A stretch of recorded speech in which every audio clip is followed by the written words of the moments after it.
Welcome to the Global Speaker Advantage, the #1 podcast where your voice goes beyond borders.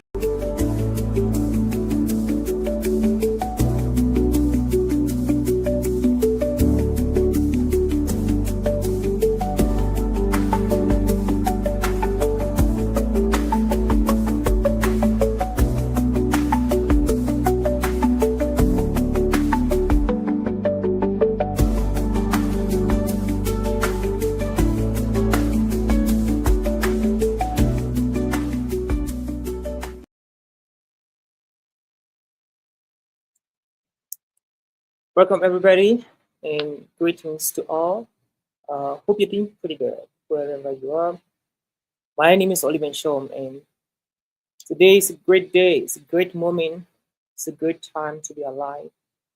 And I'm going to be sharing with you from a very dear topic, from a very exciting topic, something that's too close to my heart, something that I believe, something I essentially know that if we practice it, it's going to touch lives, it's going to impact lives, and we're going to have amazing results.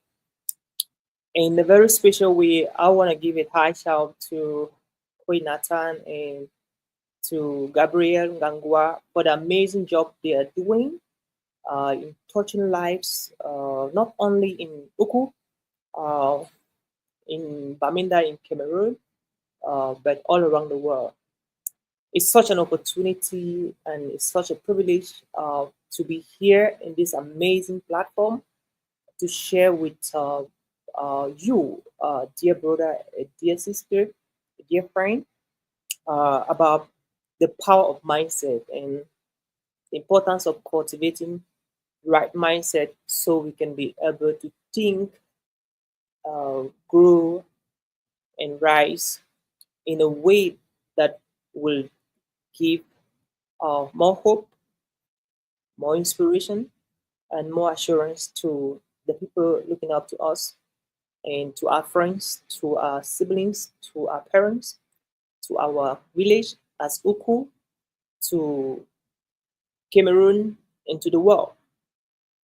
So I'm so excited to be here after a long time. And of course, we had to bring this program last week, and due to some unforeseen circumstances, we were not able to bring it last week, and we are excited that we're able to do this today. So, if you're watching us right now, I would strongly recommend you grab your pen, and of course, you grab your notepads or books, whatever. Begin to make plans to write, to jot, because we're going to be discussing a lot of interesting things that would help inspire you, impact your life, transform your life, and not only your life, but the lives of the people around you. You know what I mean? Like, and interestingly, if you're just joining right now, it's gonna be great if you can share, if you can indicate or comment or like or love. Let us know where you're watching us from, and share this video even as we're live right now to somebody whom will need to hear the power of the mindset shift, the power of the mindset shift in such a way that we can begin to live a glorious life to touch more, so we can actually fulfill our purpose or our purposes here on earth. So my name is Nshom, like you know already, and I'm your friend, I'm your brother, and my presentation is in two perspectives. We're talking about mindset shift, right? We're talking about mindset shift. Mindset is a new currency. Mindset is a new currency. So if you want to comment, you're commenting on mindset is a new currency. How you think affects how you see the world, and how you see the world affect what you can get from the world. So what that means is that how you think affects how you see the world, and how you see the world will determine what you can get from the world. For instance, let me give you a practical example of what I'm talking about. I was born and bred in Uku, in the village Kondum, and I really struggle with education. I struggle going to school to the extent that I drop out from school like 7 times. Many of you here know my story. And when I dropped out from school 7 times, I never gave up for a single year. And I want to thank my parents, Mr. and Mrs. Nshom, Evelyn, and Nshom Austin, that they were behind me, pushing me to go back to school. I remember in 2007 when I dropped out from GBHS Tolon in Oku, I came to Bermuda, and eventually I went back to school to finish my O level and advanced and all of that. The point I'm making here is that, irrespective of where you're born, whether you're born in Dum, in Chak, in Ilak, in Gatul, in Jana, in Bokajukujem, in Tolon, in Ichim, in Bo, in Chak, wherever, in Green Creek, in Ibal, wherever you are born, you have no excuse to give to yourself why you can't become successful, why you cannot succeed in your academics and in whatever career you've chosen to go, you've chosen to do, you've chosen to pursue. And what that means is that you don't have any excuse to give to anybody because you are from an X family, X or Y tribe, X or Z village, X or Y family, why you don't have to make it. You don't have any excuse. So your mindset is so important because it determines the difference between you making it in your life, in whatever you're doing, and you not making it. So what it takes is the right mindset. And that's why we're looking at the mindset is a new currency. Why mindset a new currency? Because how you see the world affect how you think about the world. And how you think about the world will determine if you get what you want from the world or not. Case in study. So I just came back from church. And when I was driving to church, something very interesting happened. So I actually drive to church every Sunday and most of the time on Saturdays for men's meeting, Bible studies at times.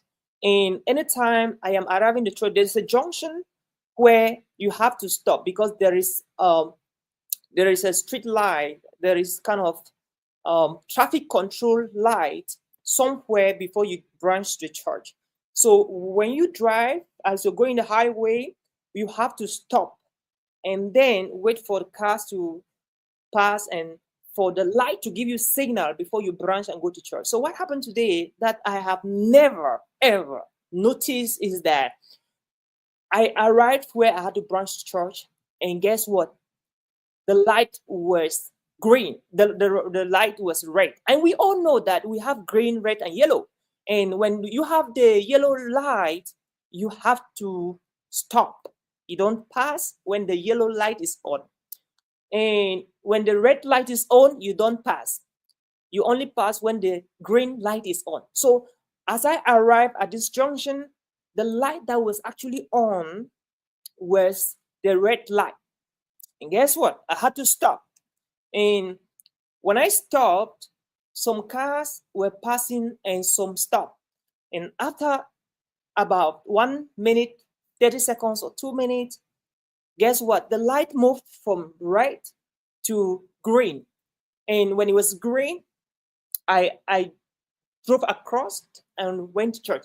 And as I was entering the church, I was thinking about that experience. Now, this is the experience I'm talking about, friend. In life, some opportunities you are looking for, some doors you believe, you think they have been closed already. Some people you believe that you cannot reach them. Some people and places you believe you can never go. Some opportunities, some breakthroughs that you craved and you yearned for in your life. Some great platforms that you desire to go to reach, some height and feet you want to reach, and you believe that you can never be there. You can never become that kind of person. You can never become to that extent. You can never grow to that level. You can never have these kind of opportunities. It is all false. And let me prove to you that it is false. It is false because your mindset has programmed your life to believe that you can only jump to this height and you can never jump to that height. And when you begin to believe that you can only jump to this height and you can never jump to that height, it becomes a problem. And that is exactly what you get. Now, look at the example of my light. So when I arrived there at the junction, what happens was that the light was red. And most of the time in life, what you want to do and where you are going to, when the light becomes red, you feel that the door has been closed for you. You feel like, I said it. It's not possible. I can't be there. The doors are all closed when the light is red. And one of the problems we are facing is that when it is red, we stop. And most of the time, we don't wait until it turns green. What we do when it is red, we just turn back and we begin to go from where we came from. And we begin to go back to our shell. And we begin to go back to our former beliefs. We begin to go to the thoughts, to the ideas, to the things our parents somehow told us, to the things our friends told us, to the things the community told us, to the things the world told us, to the things the village people told us, to the negative words and expressions and thoughts that reveal to us that we can't do it, that we can't go there, that we can't get to that extent that we want to get, that we dream too much bigger, that we can achieve those dreams. When the light is red, we tend to turn around and say, I knew that I could not make it. I knew that I could not go there. I knew that this door were not for me. I knew that this door could not be open to me. And guess what? It's all a lie. It's all a big lie. It's a fat lie. And so when the light is red, what do you have to do, my dear friend? What do you have to do, my dear sister? What do you have to do, my dear brother, is to wait. Do the work. Stay focused. Be consistent. Be determined. Keep on working harder and wait.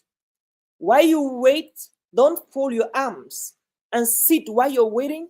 What you should do while you're waiting is that be thinking, be doing something, be consistent, be dedicated, be diligent, and keep on going. And when you wait, it is until then that the light can move from red to yellow and eventually to green. And when your light is at green, you can move.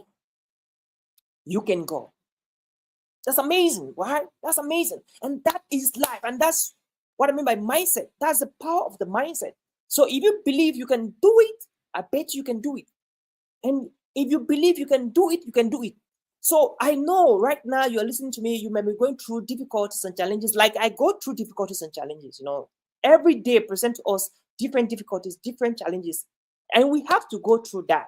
That is the proof that we're living. As long as we're alive, we will always have to have challenges and difficult moments. But what is important is for you to fight them with your head up.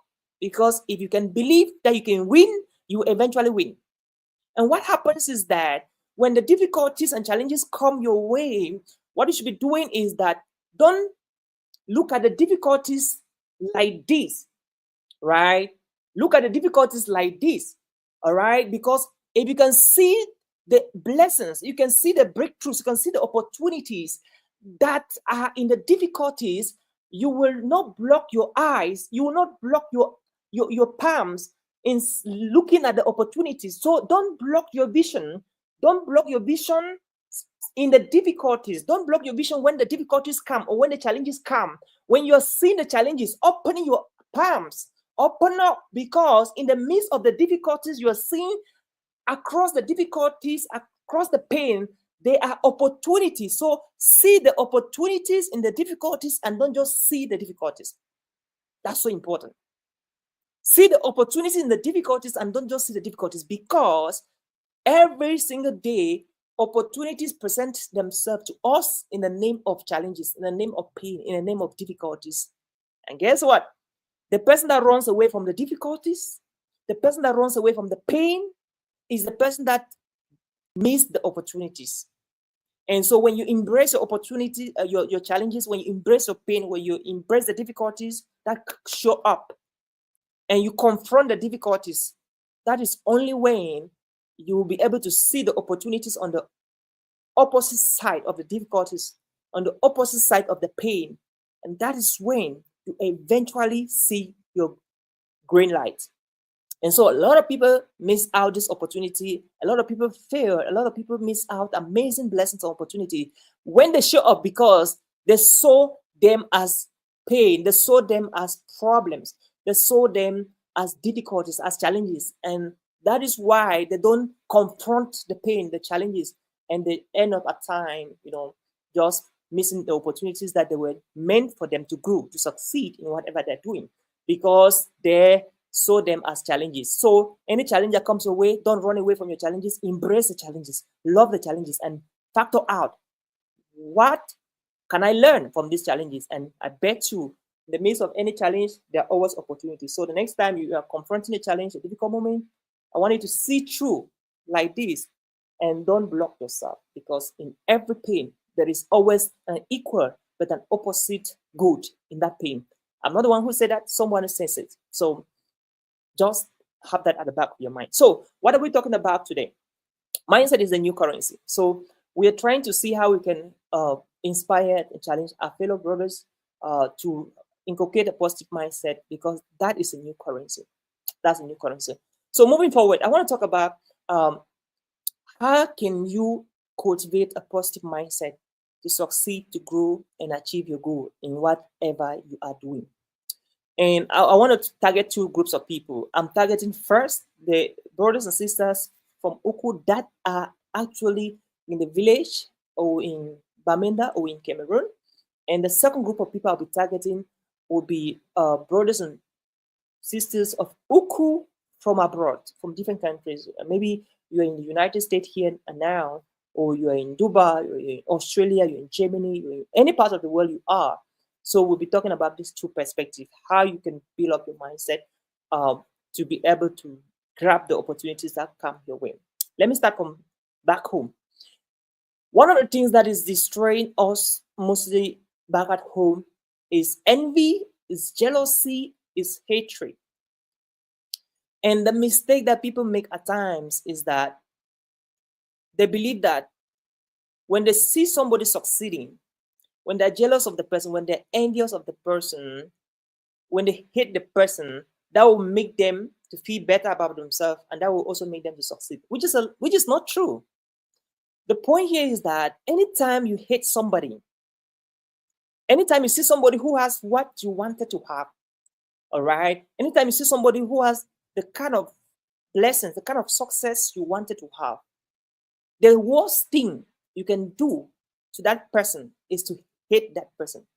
The worst thing you can do to that person is to be envious of that person, jealous of that person. That's the worst ever you can do. Because when you hate somebody, when you are jealous of somebody, when you envy the person because of what he has that you don't have. For instance, if you graduated from the same school with your classmate and they have jobs you don't have, if you graduated from the same school with your classmate and they have children you don't have, they are married, you're not married yet. They have houses you don't have. They have cars you don't have. They have traveled abroad, you'll never travel abroad. The worst thing you can do to that classmate, to those people, is when you cultivate envy, jealousy, and hatred for that person. Because this is what happens when you hate, when you envy, and when you are jealous of somebody who has what you have. What happens is that you will block the universe, you block God, you block the world from opening your own doors of blessings, opening your own doors of opportunities, opening your own doors of breakthrough. And everything will be blocked, everything will be locked up for you, because you will not have the right mindset, the right belief system to think. Your amygdala, which is a part of the brain that actually works in helping you to take emotional decisions, helping you to take opportunities, helping you to seize opportunity, it will immediately fight any good thing that will be coming your way. And you will end up suffocating, going through from one pain to another, to another, to another. Because the emotions you are cultivating, the emotions that are in you, are negative emotions, and they are wrong emotions. They can't give you the kind of success, the kind of life you dream for.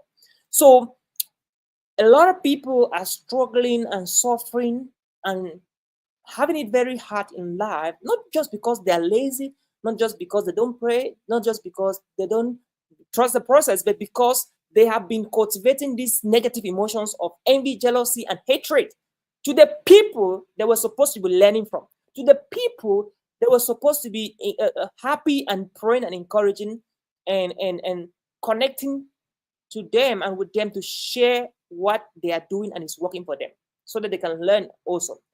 And that is why there is no way you can hate somebody and still receive blessing from the person. There is no way you can be so jealous and envious of somebody and still receive blessing from the person. So what's my point? My point is that if you're watching this video and you have a friend who's more successful than you have a friend who happen to be having every good thing you've ever wanted to have for yourself, you don't have to hate the person to have those things. You don't have to be jealous and envious of the person to have those things. You don't have to think evil of the person to have these things. All you have to do is to smile, celebrate the person, and wish well for the person. And when you begin to do that, the things will begin to come your way. The things will begin to come your own way. The things will begin to come your own way. They will begin to come your own way. And that is one of the amazing things you can do to shift your mindset. So when you see somebody who has the things you want to have, just wish the person well. Celebrate the person, because as you begin to celebrate the person, the opportunities, the blessings, the breakthrough, the open doors, all the stuff you're looking for, all the stuff you want, all the stuff you wish you had, they will begin to come your way. You will find yourself working hard. You find yourself staying consistent. You find yourself building a positive mindset to get all of those things. So, my dear friend, so that is the positive mindset, and that's what called the new currency. I am a strong believer of the fact that most of the time we don't need opportunities, right?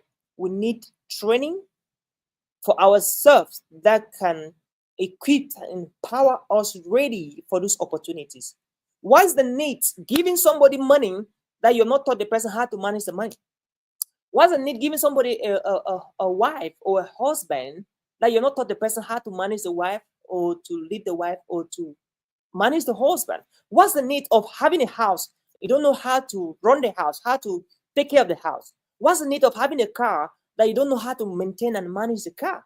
You see, so my point, that's the thesis, by the way, or a hypothesis, My point is that we have to train our minds, we have to train ourselves to manage some blessings, to manage some opportunities before we ever have them. Because a lot of people in the world, they have been given a lot of opportunities, and guess what? Many of them messed up with those opportunities because they were not trained to manage these opportunities. Right as I talk right now, there is somebody watching this video, and you're connected to some of the most successful people from Oku, right? You're connected to some of the most successful people in the Northwest region, in Cameroon, in the world. There are a lot of people that are connected to some very, very well-to-do people, some highly, highly influential and successful people. But what are they doing? They don't see those opportunities, and they're not making good use of those opportunities to have been connected to X or Y or this and that person. You know why?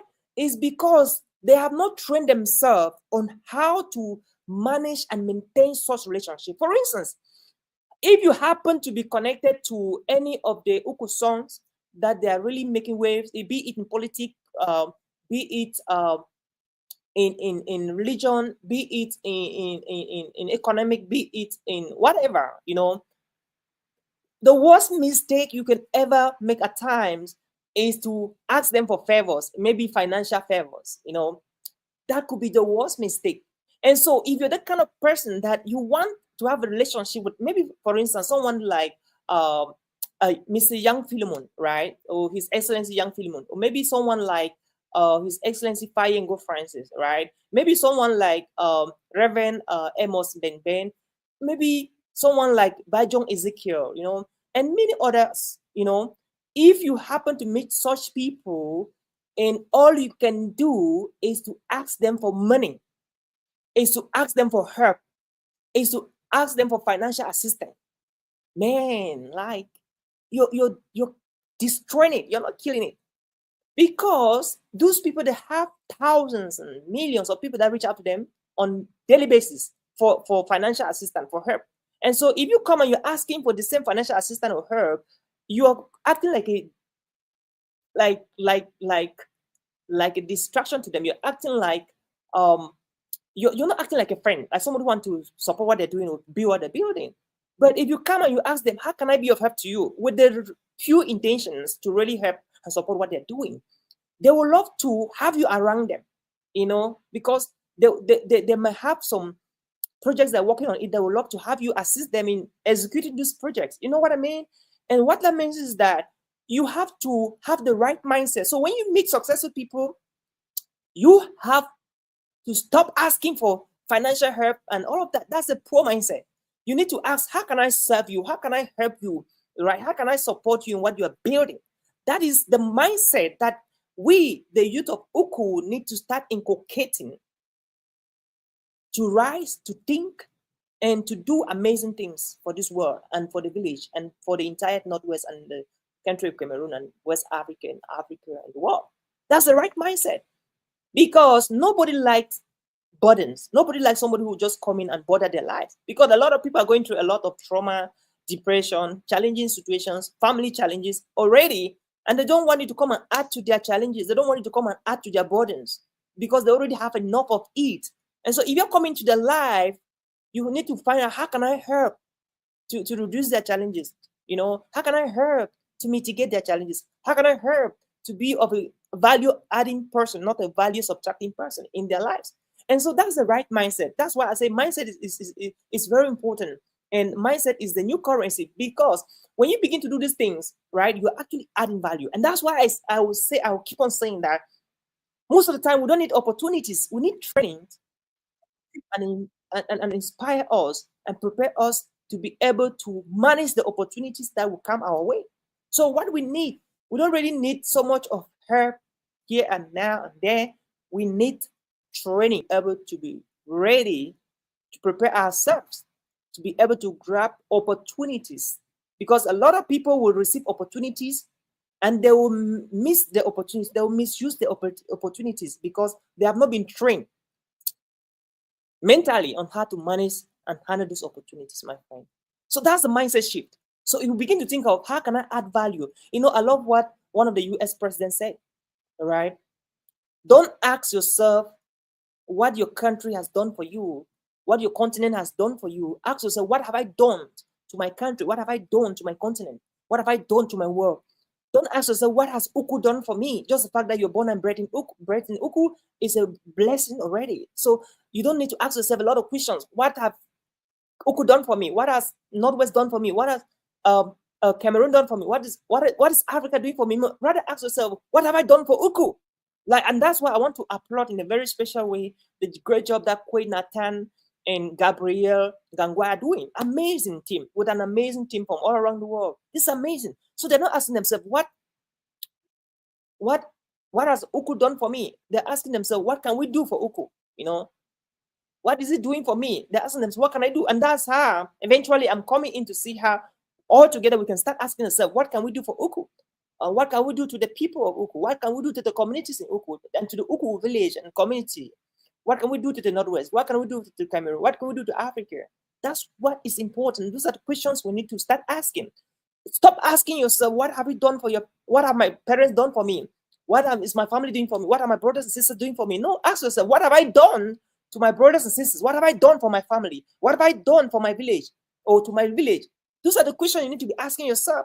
And when you have the mindset of, what have I done over what have they done for me, boy, you become unstoppable. You start identifying values, and you start identifying values, areas where you can add value. You start identifying problems that are plaguing the community and how you can solve those problems. And the question you asked was, what can I do? Instead of, what have they done? Instead of, I can't do it. You're asking, what can I do? How can I do it? I can do it. You see, those are the little things that makes a big shift in your life as an individual. That when you begin to practice these things, you eventually become the person you've always dreamed, you always wanted, you always craved to become. Isn't that amazing? If that's amazing, I want to type on the comment section, okay? Type on the comment section. If you're learning something, I would love you to type on the comment section. And if you can send us some stars, that would be amazing. Okay, type on the comment section, because we are here to help you to think and act and raise differently.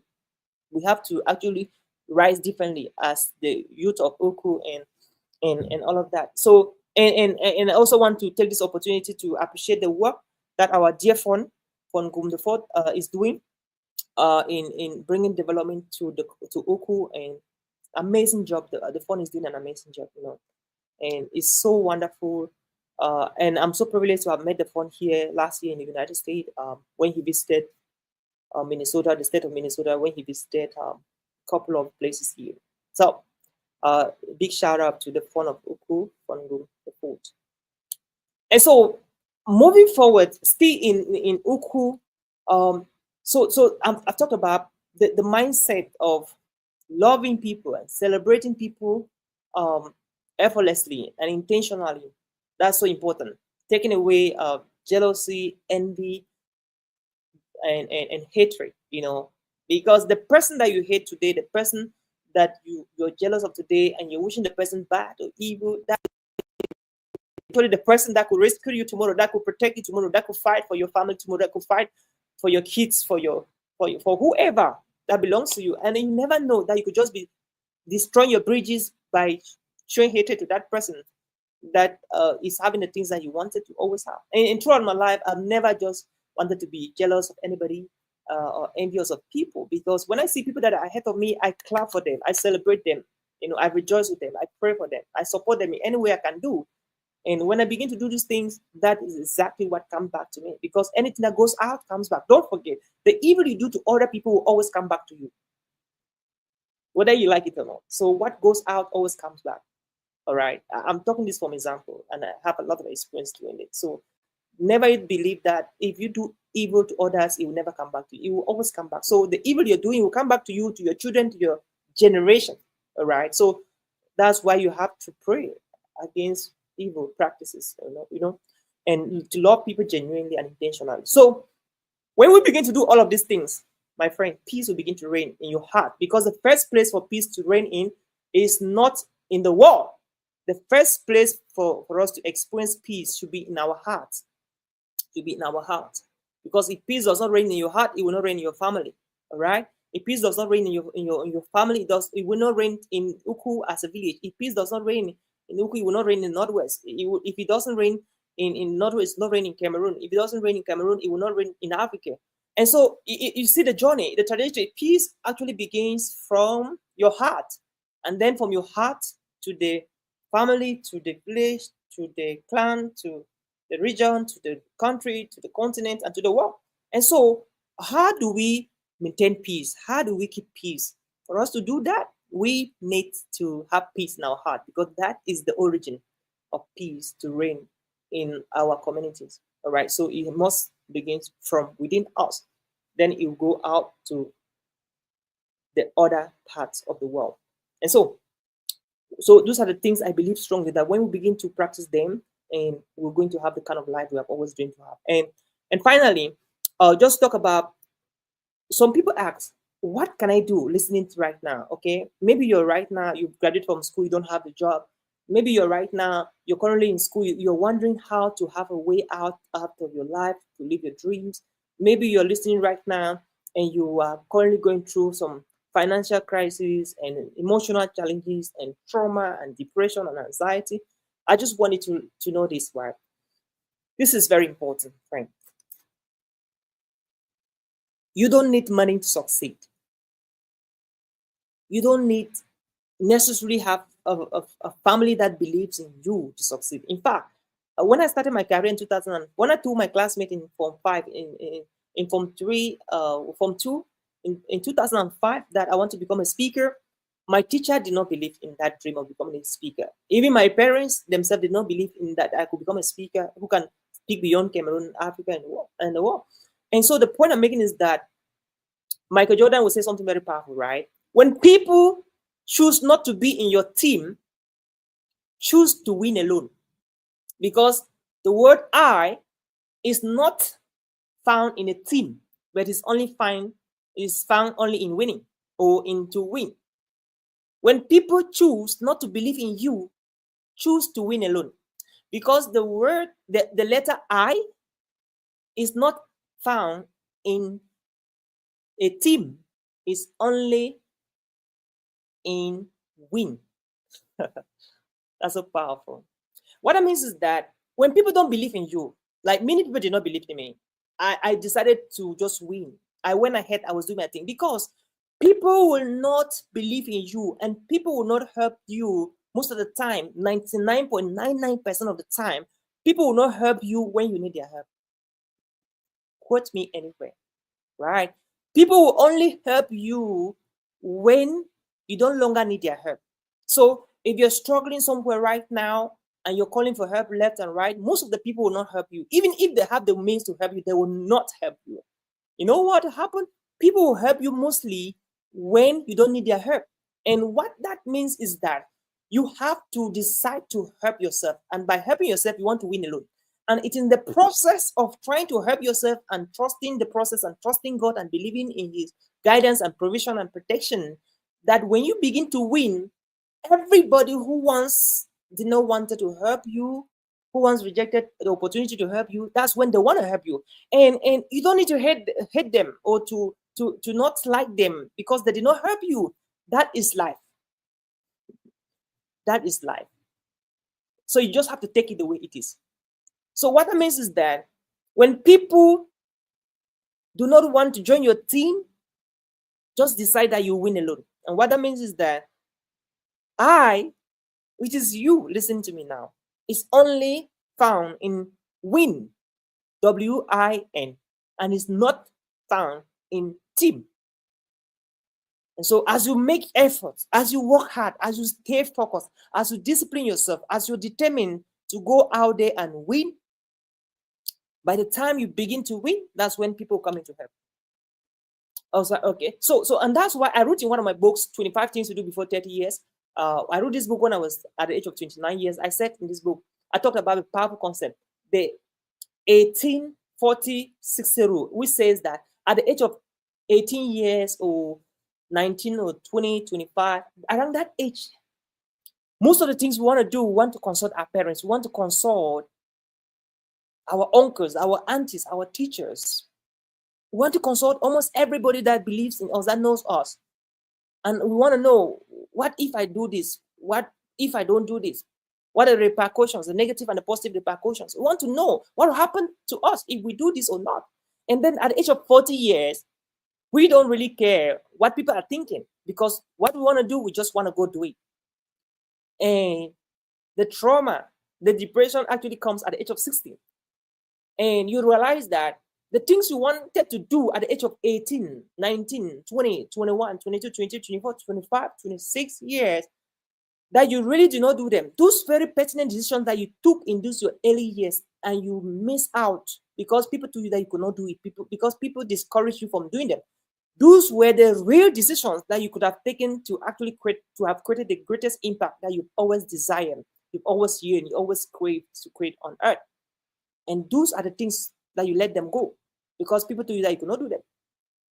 And then you at 60 years, it's almost getting late and you're realizing, oh my God, only if I wish I could have done those things without even asking anybody. And that is why I have a rule.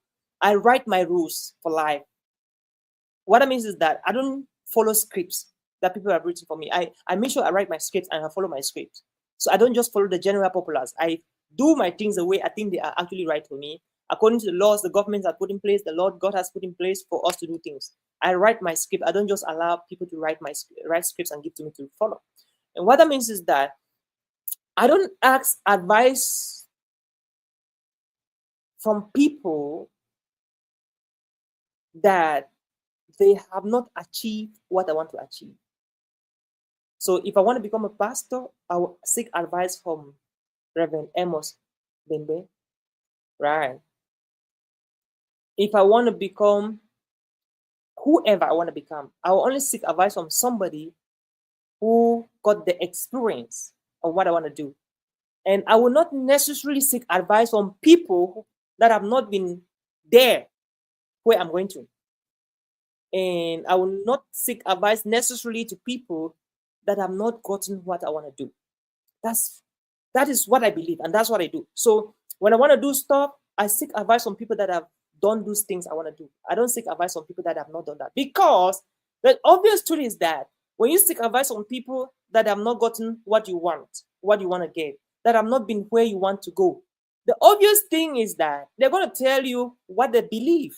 And most of the time, they will tell you that you can't do it. It's not possible. You know what I mean? It's not possible because they have never been there. For instance, a practical example. When I wanted to become a pilot, when I had to study, when I started studying for piloting, when I had this dream some years ago to become a pilot, I did not share it with anybody. You know what I mean? So the time I made up my mind to start learning and training myself to do that, I did not ask anybody. I only shared it with my wife. Like, this is what I want to do. What do you think about it? And she's like, go for it. And that is how I went ahead. I know for sure that if I ask some people if I should become a pilot, I should go and do piloting, they will tell me that no, don't do it. You know why? They have good reasons. There's no airline in Cameroon that can be able to hire me. Having a job as a pilot may be challenging. After having your license as a private pilot, what are you going to do? Do you want to on your airline? You see, you don't want to waste your money, waste your time, all that. But I went ahead and did it because I knew that if I asked people that have never become pilots, they would tell me that no. And I went ahead and did it. So there are things you want to do right now that you want to ask people that have never done those things. And most of the time, some of our parents can actually tell us that, no, you can't do that. Nobody have ever done that, and you wouldn't be the first person to do it. And that's exactly what happened to me when I was beginning my speaking career. That everybody told me that you cannot do it. And I'm not putting anybody in the front pew. What I'm saying is that I respect their opinions. I respect everything they say, because some of those things were even out of a good heart, good intention, love, and concern for me.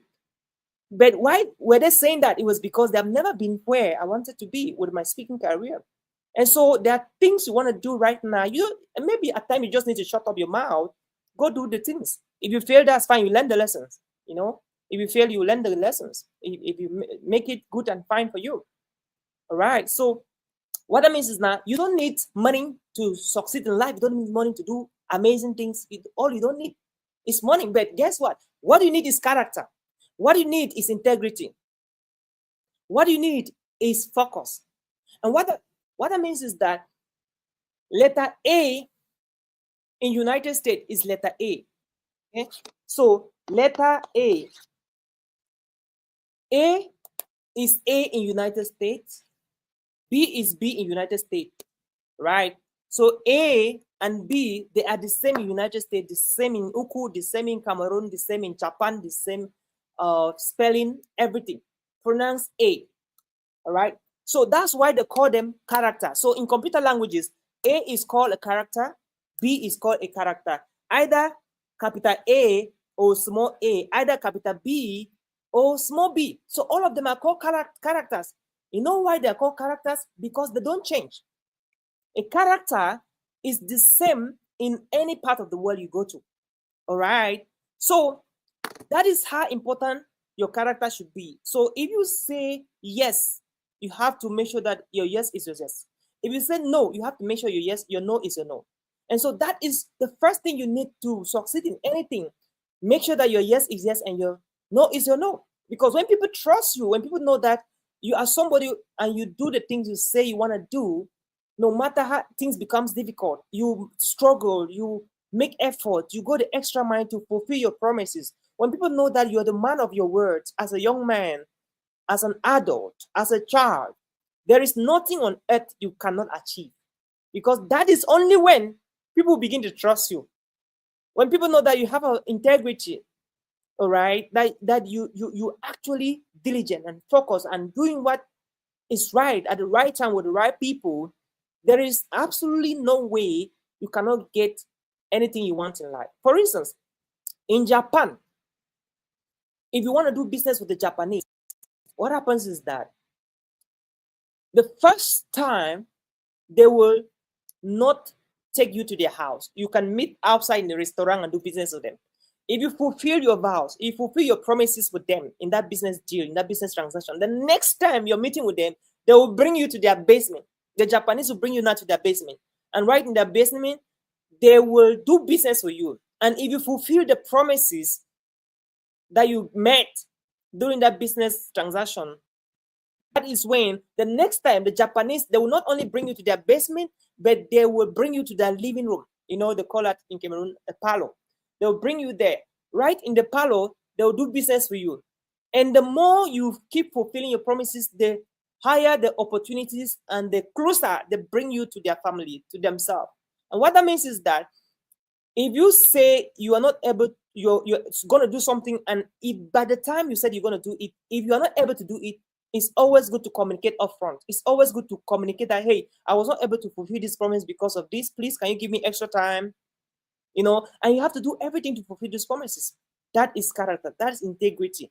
And that is what it takes. That is a currency, right? So when you have that mindset, it becomes a currency. People can trust you to do business with you. People can vouch for you. People know that you don't change. You are the same wherever you go. Whether you're under pressure, whether you're not under pressure, you say only what you think it is right, what is true. And that's my point. So I think that our young people from Uku, be it in Bamenda, be it in Uku in the village, in whichever part of the village, be it in the US, be it in Japan, in Australia, wherever they are in the world, if we begin to mean the things we say and say the things we mean, our elders will begin to trust us. Governments will begin to trust us. The system will begin to trust us. Entrepreneurs, investors begin to trust us. And we will always have what we want to do, the things we want to do with our lives. And so character, integrity, so paramount to succeed in life. So, and so even as I wrap up, I want to talk about to the young people, especially from Uku abroad. One of the things that we are doing is that we are trying to force things. It could be, maybe we have a couple of adults from different parts of the world, from Uku, listening to us right now. And from my personal experience, I noticed that most people just want to force things to other people to do. And what happens is that when you want to force things to somebody, the person wants to fight back. All right, the person wants to fight back. So for instance, if you have a child and you want the child to become a doctor and the child wants to become a pastor, the worst thing you can ever do to that child is to force the child to become a doctor. Because the more you force the child to become a doctor, the more the child will fight you back to become a pastor. So what's the point? The point is that there are mistakes that we do, especially to our brothers and sisters back at home, to our parents back at home, by trying to force them to accept things the way we believe they are good for them, the way we believe they can help the family, the way we believe they can be sustainable. Why is it a mistake? It's a mistake because most of the time, the things we force people to do, they never do them. But what if we give them the opportunity to see the both sides of the coin and to decide what they want to do with their lives, what they want to do with their futures?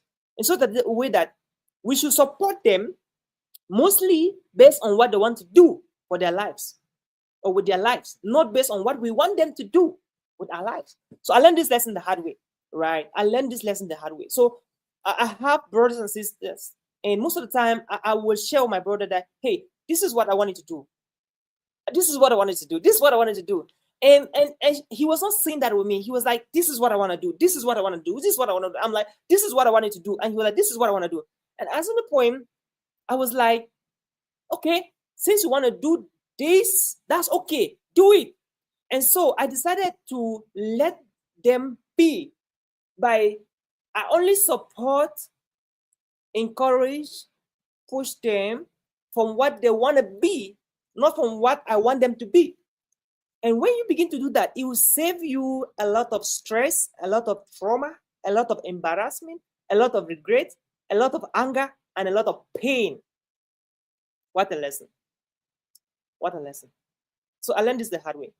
So my point to our brothers and sisters in different countries is that I know you love the family back at home. I know you love your sisters. I know you love your brothers so much that you want just the best for them. I know. I do the same thing, right?